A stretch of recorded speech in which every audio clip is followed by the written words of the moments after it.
In Las Vegas at 82 laps, Ford, Pontiac, Ford, Dodge, and Dodge in the top 5 as Sterling Marlin fights his way back into the 5th place, displacing Robert Presley.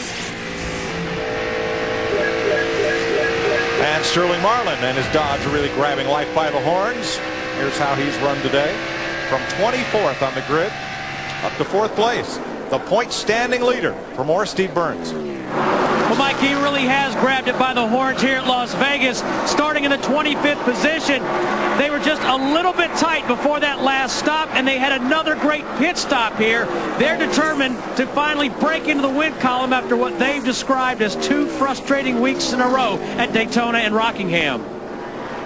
Frustrating because he's had a car that has certainly been in a winning position the last couple of weeks, and boy, when you get that close and you start tasting it, you want to take a big bite out of that pie. Richard Petty long said, the best you can do on any given Sunday is put yourself in a position to win.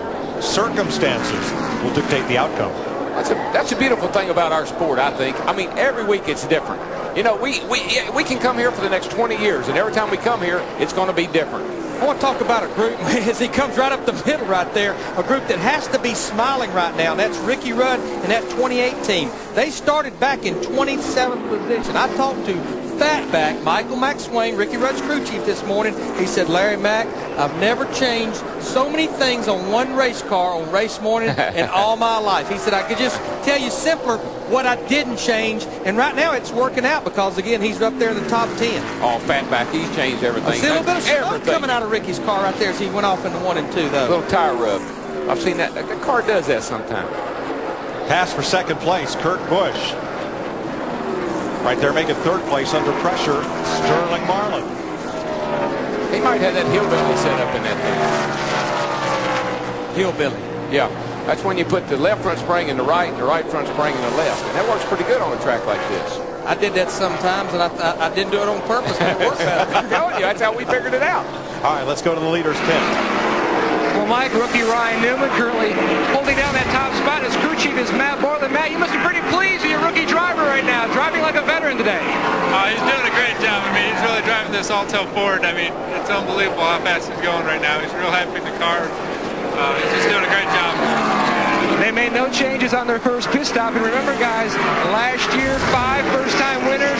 And Dick Bergman, he'd like to be the first of 2002. Well, Todd Bodine would like to win this race as well. He had the pole and had his problem by pitting a little bit early. They've had problems with the car being tight. Right now, it's pretty decent, however. He is at the tail end of the lead lap, and all he needs is a caution flag to get him right back in this. I asked his crew chief today, Jeff Weiss, about the possibility he is leaking fluid. Weiss looked at me and said, us leaking fluid? Then again, in about 20 years of doing television, I don't think I ever remember a crew chief admitting his car was leaking fluid. Okay. We would never do that, but No. Dick, he better hurry because he's only about a second and a half from being lapped by Ryan Newman, the leader. Or maybe Sterling Marlin, the way Sterling is coming. Now, he's 2.8 seconds behind Newman, but he's moved past Tony Stewart into 2nd place. I expected the Dodges to run really well here with the aero adjustment they got latter part last year. If you think about Homestead and a couple of places, very similar conditions here. Kind of wondered how they would race here. I thought they'd probably be pretty strong. Knew the Fords would be because they just traditionally run well here, but I thought the Dodges would be a real challenge for them. Ryan Newman leads this race. His teammate, Rusty Wallace, was one of 3 Winston Cup champions who started back in provisional land. But Wallace trying to dig himself out of that hole, and he's done so. He's up to 12th place. There you see his march up to 12th here at lap 89. And I think, once again, back on lap 61, his group did a good job for him on pit road. He picked up a lot of positions on the pit stop itself. He started having 1 for the money, and 2 for the show, and 3 to get ready. Now, go, Cat, go. That's what he's doing, and how about it burns? That's part of the story. Hey. Here's Steve. Hey, guys, with crew chief Billy Wilbur. Billy, what have you guys done to that number 2 to make it so fast? Well, we haven't done anything today in the race. We made a couple adjustments this morning before the race started in the garage, but all we've done today is put 4 tires on and clean the windshield. That's all we've done. And one of those adjustments, guys, they went to a stiffer right rear spring. Matt Yoakum.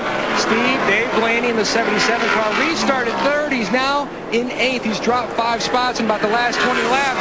At the beginning of the run, he said his car was tight, really pushing, sliding that nose. Now he says it's loose off. I talked to his crew chief, Ryan Pedford, and he says Dave says the car is not good on stickers, but as the tires wear on, the car seems to come back to them, so they're very hopeful that at the end of the run, this car will be very stout and climb back up the leaderboard.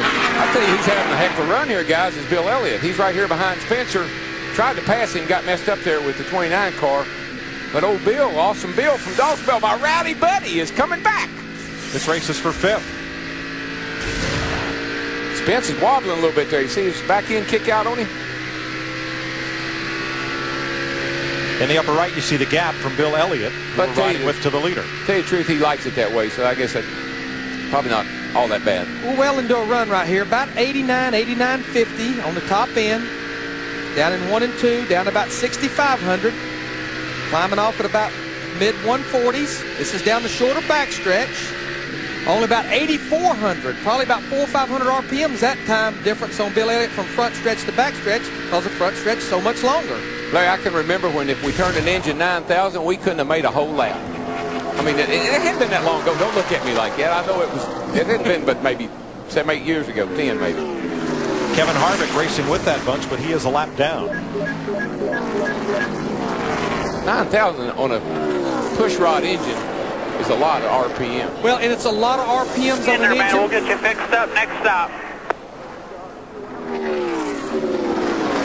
Heard Jimmy Spencer's crew chief telling him, you know, just hang in there, buddy. We'll get you fixed up. Matt Yoakum, what are they fighting?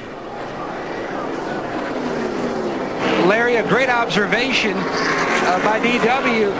Spencer just came on the radio a few moments ago and said that I'm loose on entry, loose on entry. And you know, when you're loose on the entry, DW, at a racetrack where you carry so much speed in the corner, it don't matter how good you are in the middle or the exit, you're so off rhythm by the time you get there that the car is bad all the way through the corner. Like I told you, you never want to turn right, particularly at the end of the straightaway. Not a good thing. At 100 and almost 190 miles an hour. Nope.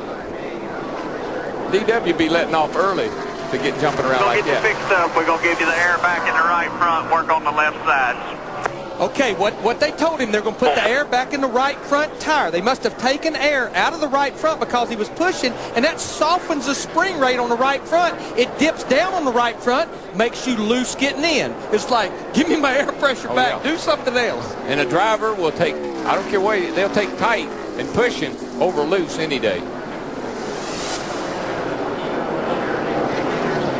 There you see Bill Elliott and Dave Blaney, the relative speeds of those cars, racing in 6th and 8th place. And Jimmy Spencer there now, 6th and 7th place. Now we've got a speed trap where we'll stop and mark these speeds and compare how these two cars are running.